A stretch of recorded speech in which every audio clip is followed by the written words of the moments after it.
बांधवांनो, भगिनींनो, मातांनो, मी तुम्हाला सांगतोय हे नीट जाणीवपूर्वक ऐका मी काय बोलतोय ते. हे सतत जे घटनेचे दाखले देत असतात ना, की घटनेमध्ये असं लिहिलंय, घटनेमध्ये तसं लिहिलंय, घटनेमध्ये हे म्हटलंय, घटनेमध्ये ते म्हटलंय, ती जी घटना ज्यांनी लिहिली ना, त्या आमच्या परमपूज्य डॉक्टर बाबासाहेब आंबेडकरांनी स्वतःच्या पुस्तकात काय लिहून ठेवले हे मी जरा तुम्हाला वाचून दाखवणार आहे आता.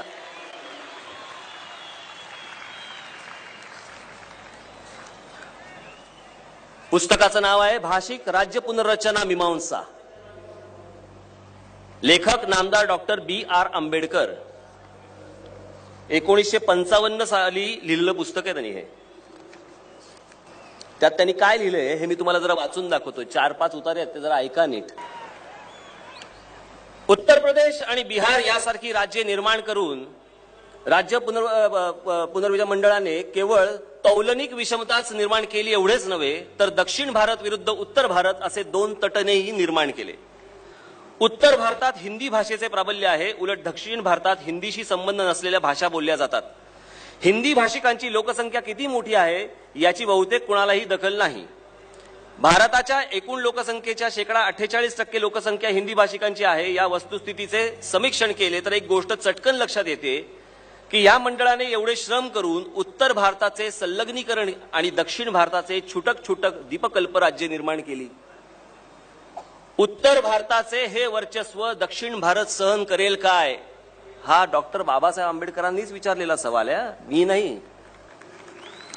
माझ्याकडे हे पुढे ऐका. माझ्याकडे घटना निर्मितीचे काम होते तेव्हाची एक गुपित कथा मी यावेळी निवेदन करू इच्छितो.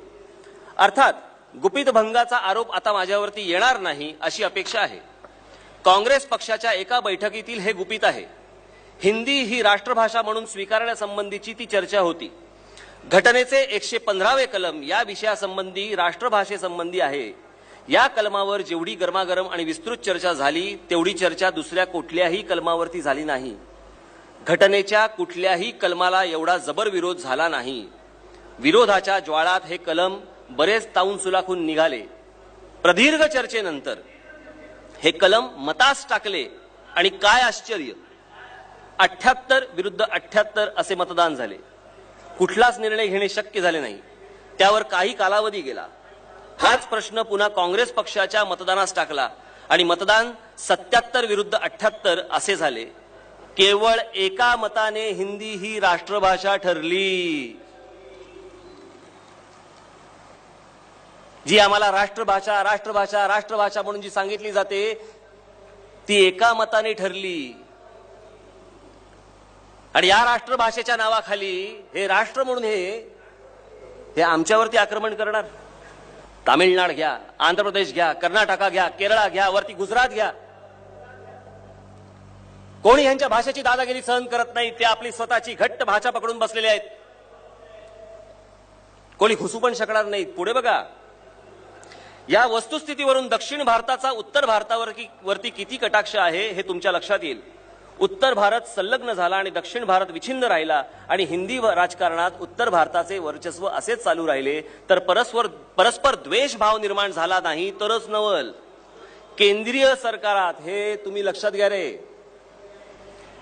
केंद्रीय सरकारात एका राज्याला दुसऱ्या राज्यावर अशा आगंतुकपणे वर्चस्व चालवू देणे धोक्याचे आहे. हे कोण म्हणतंय? डॉक्टर बाबासाहेब आंबेडकर म्हणतायत, ज्यांनी आमची घटना लिहिली. मग मी काय वेगळं बोलतोय?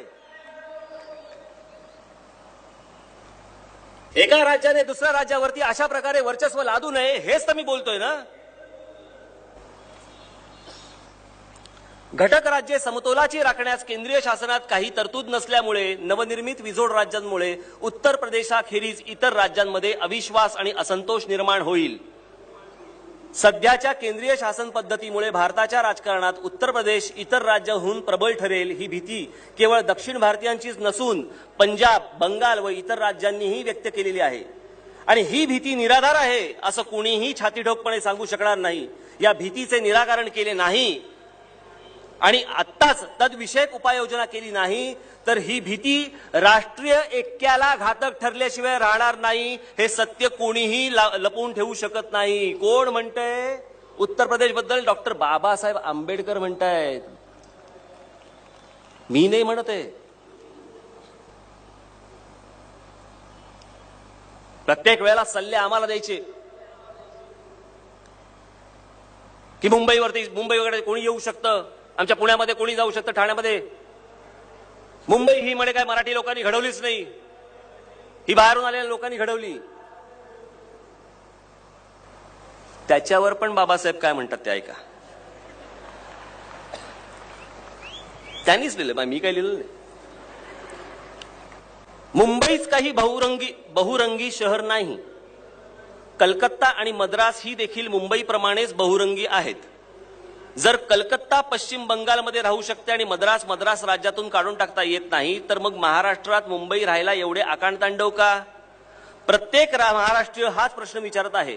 या प्रश्नाला माझ्याकडे तरी काहीच उत्तर नाही. मात्र या समस्येमुळे एक शंका मनात उद्भवते, ती ही की महाराष्ट्रीय राज्य करण्यास असमर्थ आहेत असे काँग्रेस ट्रस्टींना वाटत असावे. पुढचं वाक्य महत्वाचं आहे.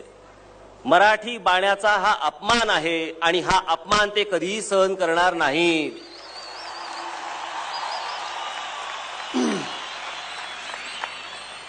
महाराष्ट्रीयतरांच्या म्हणजे मराठी लोक सोडून महाराष्ट्रीयतरांच्या भांडवलावरती मुंबई शहर उभारले गेले आहे असे म्हटले जाते. बघा, आज जे बोंबलतात ते तेव्हा पण तेच बोंबले होते. महाराष्ट्रीयतरांच्या भांडवलावरती मुंबई शहर उभारले गेले असे म्हटले जाते.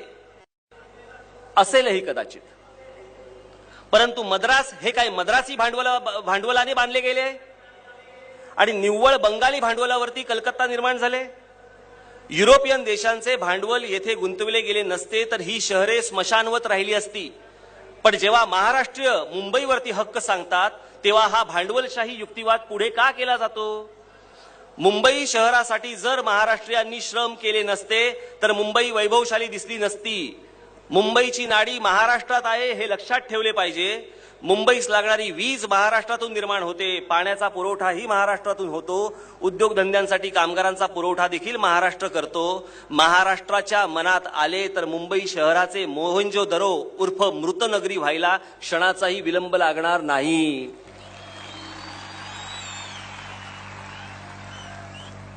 हे घटनाकार परमपूज्य डॉक्टर बाबासाहेब आंबेडकरांनी लिहून ठेवले.